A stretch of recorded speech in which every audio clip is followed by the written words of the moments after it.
Hello दोस्तों, विद्या coaching classes में स्वागत है। दोस्तों आज के वीडियो में हम लोग पढ़ने वाले हैं कक्षा 12 के फिजिक्स का चैप्टर नंबर 1 जिसका नाम है वैद्युत आवेश तथा क्षेत्र। दोस्तों ये भाग नंबर 6 का वीडियो है। और दोस्तों आज के वीडियो में हम लोग पढ़ने वाले हैं वैद्युत द्विध्रुव की अक्षीय स्थिति पर वैद्युत क्षेत्र की तीव्रता हम लोग ज्ञात करेंगे, इसका डेरिवेशन करेंगे। दोस्तों बोर्ड के एग्जाम के लिए बहुत ही महत्वपूर्ण ये टॉपिक है, इसलिए आप लास्ट तक इस वीडियो में बने रहिएगा। दोस्तों वैद्युत द्विध्रुव की अक्षीय स्थिति पर वैद्युत क्षेत्र की तीव्रता। तो दोस्तों आइए जान लेते हैं वैद्युत द्विध्रुव क्या होता है। दो बराबर परंतु विपरीत प्रकृति के आवेश एक दूसरे के अल्प दूरी पर स्थित होते हैं, उसे वैद्युत द्विध्रुव आघूर्ण कहा जाता है। और वैद्युत द्विध्रुव दोस्तों क्या होता है, जिसमें दो समान परंतु विपरीत प्रकृति के आवेश एक दूसरे के अल्प दूरी पर स्थित होते हैं, तो इस निकाय को दोस्तों कहा जाता है वैद्युत द्विध्रुव। तो वैद्युत द्विध्रुव के अक्षीय स्थिति के कारण किसी बिंदु पर हमें ज्ञात करना है वैद्युत क्षेत्र की तीव्रता। तो दोस्तों मान लेते हैं दो आवेश है, एक है -q और दूसरा है +q। ये दोनों मिलकर के वैद्युत द्विध्रुव निकाय की रचना कर रहे हैं। अब दोस्तों हम जानते हैं कि जो वैद्युत द्विध्रुव होता है इन दोनों आवेशों के बीच की दूरी 2l होता है, यानी कि दोस्तों यहाँ से 2l होगा तो इसके बीच से दोस्तों ए वाला दूरी l हो जाएगा और ये भी दूरी दोस्तों l हो जाएगा। ये आपका b हो गया। तो दोस्तों l और l जोड़ेंगे तो कितना दूरी हो जाएगा, 2l हो जाएगा। और दोस्तों इसके मध्य बिंदु से स्मॉल r दूरी पर कोई बिंदु दोस्तों P है, जहां पर हमें ज्ञात करना है वैद्युत क्षेत्र की तीव्रता। तो दोस्तों यहां से मान लेते हैं आपका दूरी हो जाएगा स्मॉल r है, जिस पर हमें दोस्तों ज्ञात करना है वैद्युत क्षेत्र की तीव्रता ज्ञात करना है। अब दोस्तों अगर पूछा जाए कि -q आवेश से और बिंदु P के बीच की दूरी दोस्तों क्या हो जाएगा, तो दोस्तों सबसे पहले यहाँ से देख लेते हैं +q आवेश से P के बीच की दूरी दोस्तों क्या हो जाएगा। तो यहाँ से दोस्तों r दूरी है, अगर l इसमें से घटा देंगे तो +q आवेश से P के बीच की दूरी ज्ञात हो जाएगी। यानी दोस्तों यहाँ से आपका हो जाएगा r - l हो जाएगा, ये आपका दूरी निकल जाएगा। अब दोस्तों स्मॉल मतलब -q से अगर ज्ञात करेंगे, यहाँ से दोस्तों ज्ञात करेंगे तो क्या हो जाएगा, ये आपका r हो गया और l हो गया, यानी कि दोस्तों r + l हो जाएगा, ये आपकी दूरी हो जाएगा। -q आवेश से P बिंदु के बीच की दूरी r + l और +q आवेश से P के बीच की दूरी r - l होगा। अब दोस्तों हम जानते हैं कि +q आवेश के कारण वैद्युत क्षेत्र की तीव्रता बाहर की तरफ होती है और -q आवेश से वैद्युत क्षेत्र की तीव्रता अंदर की तरफ होती है। तो दोस्तों अगर पूछा जाए कि इस -q आवेश के कारण P बिंदु पर वैद्युत क्षेत्र की तीव्रता किधर होगी, तो दोस्तों ये आपकी अंदर की तरफ हो जाएगा। यहाँ से आप मिला सकते हैं।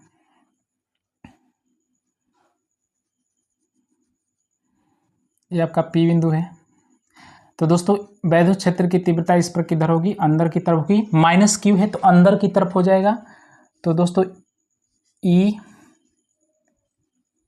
और हो जाएगा दोस्तों PA, EPA हो जाएगा। वैद्युत क्षेत्र की तीव्रता अंदर की तरफ होगी और इस +q आवेश के कारण P बिंदु पर वैद्युत क्षेत्र की तीव्रता बाहर की तरफ होगी, यानी कि दोस्तों बाहर की तरफ क्या दिखाएंगे, BP, यानी कि EBP डायरेक्शन में होगी।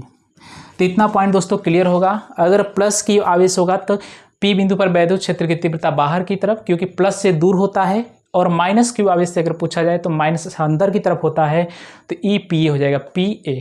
तो इतना पॉइंट आपको क्लियर होगा।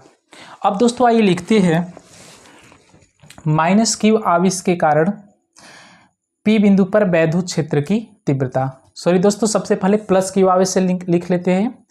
+q आवेश के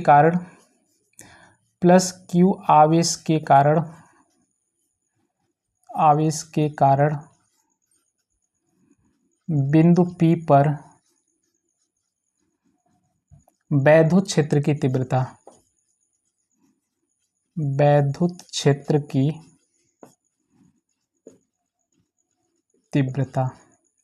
तो +q आवेश के कारण दोस्तों क्या है, बाहर की तरफ है, तो दोस्तों ये हो जाएगा EBP हो जाएगा। अब दोस्तों वैद्युत क्षेत्र की तीव्रता बिंदु आवेश के कारण क्या होता है 1/4πε0 Q/r² होता है। तो दोस्तों इसके कारण क्या हो जाएगा 1/4πε0 Q अपान और प्लस से और इसके बीच की दूरी दोस्तों कितना हो जाएगा r-l होगा। तो r-l का स्क्वायर हो जाएगा। और इसका दोस्तों डायरेक्शन किधर होगा, इस प्लस Q आवेश के कारण बाहर की तरफ, यानी कि दोस्तों BP दिशा में। क्या लिखेंगे BP दिशा में। इतिहास दोस्तों लिख सकते हैं BP दिशा में। तो इसको मान लेते हैं दोस्तों समीकरण नंबर 1। और इसी तरह से दोस्तों अब लिखते हैं -Q आवेश के कारण तथा -Q आवेश के कारण बिंदु P पर वैद्युत क्षेत्र की तीव्रता, वैद्युत क्षेत्र की तीव्रता। तो दोस्तों यहाँ से -Q आवेश के कारण वैद्युत क्षेत्र की तीव्रता क्या होगी, अंदर की तरफ होगी। तो यहाँ से लिख सकते हैं EPA, वेक्टर EPA बराबर हो जाएगा 1/4πε0 Q अपान और -Q से P के बीच की दूरी दोस्तों है r+l। तो यहाँ से हो जाएगा r+l का स्क्वायर। और इसका दोस्तों डायरेक्शन क्या हो जाएगा, तो डायरेक्शन दोस्तों PA दिशा में लिख सकते हैं, PA दिशा में। इतना पॉइंट आपको क्लियर होगा। अब दोस्तों इसके बाद बिंदु P पर परिणामी वैद्युत क्षेत्र की तीव्रता निकाल लेते हैं। अतः बिंदु P पर परिणामी वैद्युत क्षेत्र की तीव्रता, वैद्युत क्षेत्र की तीव्रता। तो दोस्तों P पॉइंट पर ज्ञात करेंगे वैद्युत क्षेत्र की तीव्रता। तो परिणामी वैद्युत क्षेत्र की तीव्रता, अब दोस्तों इन दोनों में देखेंगे कौन अधिक है, वेक्टर BP अधिक है कि वेक्टर PA अधिक है। तो दोस्तों अधिक वही होगा जिसके हर अधिक मतलब कम होगा। दोस्तों r-l और r+l में अगर तुलना करेंगे तो r-l क्या होगा, छोटा होगा, और r+l दोस्तों क्या होगा, बड़ा होगा। तो छोटे से भाग देंगे तो दोस्तों आंसर ज़्यादा आएगा, यानी कि EBP दोस्तों क्या हो जाएगा, बड़ा हो जाएगा, और ये आपका छोटा होगा। तो दोस्तों बड़े में से छोटे को क्या करेंगे, घटाएंगे। तो परिणामी वैद्युत क्षेत्र की तीव्रता E बराबर दोस्तों हो जाएगा EBP माइनस EPA। तो दोस्तों यहाँ से घटाएंगे तो आपका हो जाएगा E बराबर 1/4πε0 Q अपान r-l का होल स्क्वायर, फिर माइनस इसको घटा रहे हैं तो 1/4πε0 Q अपान r+l का होल स्क्वायर। अब दोस्तों इन दोनों में देखेंगे जो कॉमन है उसको बाहर कर लेते हैं। तो कॉमन आपका हो जाएगा Q अपान 4πε0 कॉमन है, Q अपान 4πε0 कॉमन है। तो दोस्तों यहाँ से बचेगा 1/r-l का होल स्क्वायर और -1/r+l का होल स्क्वायर, ये आपका बचेगा। अब दोस्तों इसके बाद क्या करेंगे, अब आइए देखते हैं यहाँ पर। तो E बराबर दोस्तों हो जाएगा,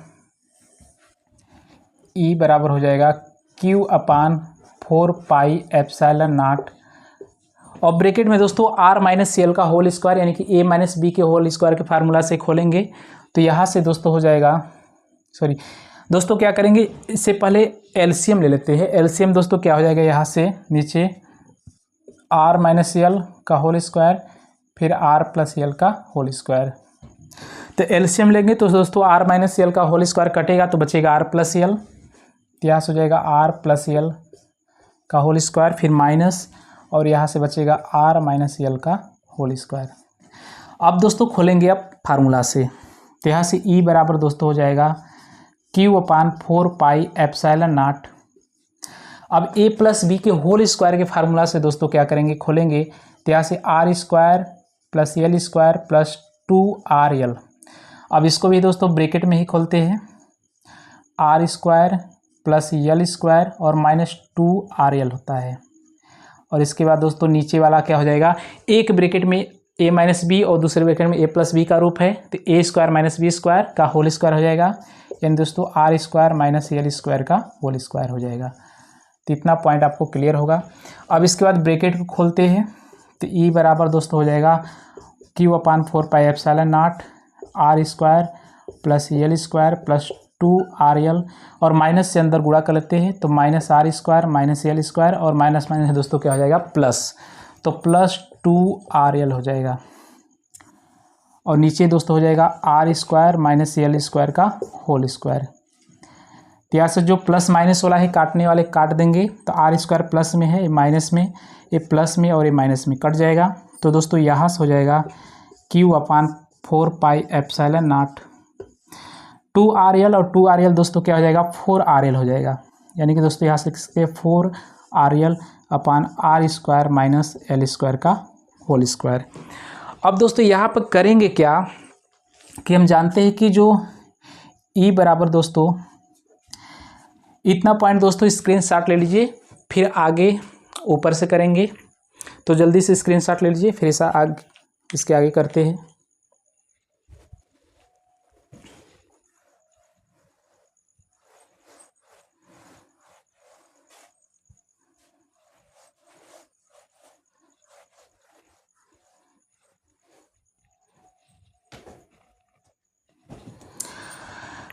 अब इसके बाद दोस्तों यहाँ से करेंगे क्या, ई बराबर क्या है आपका, ई बराबर Q upon 4 pi epsilon not. अब दोस्तों इसको लिख कैसे यहाँ से देखते हैं, ई बराबर आपका हो जाएगा q upon 4 pi epsilon naught 4RL upon क्या है r square minus l square का होल स्क्वायर।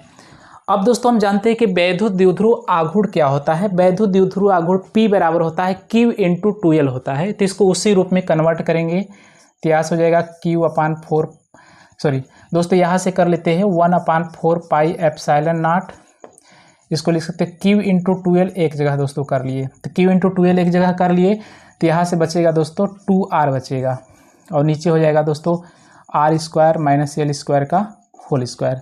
अब दोस्तों हम जानते हैं कि Q इंटू 2L क्या होता है, Q इंटू 2L दोस्तों P होता है, तो यहाँ से दोस्तों लिख सकते हैं E बराबर 1 upon 4 pi epsilon naught P into 2R बट्टे r square minus l square का होल स्क्वायर।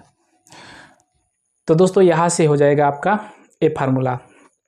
अब इसके बाद करेंगे क्या, अब दोस्तों यहाँ से लिख सकते हैं कि चूँकि P बराबर होता है Q इंटू 2L होता है, P बराबर दोस्तों क्या होता है Q इंटू 2L होता है, तो इतना पॉइंट आपको दोस्तों क्लियर होगा। अब इसके बाद दोस्तों करते क्या है,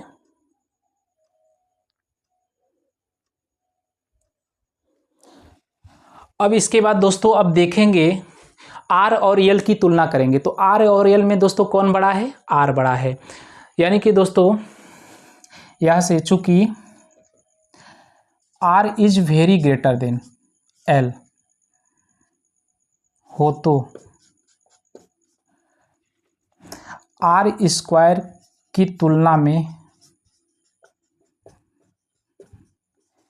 L स्क्वायर को नगण्य मानने पर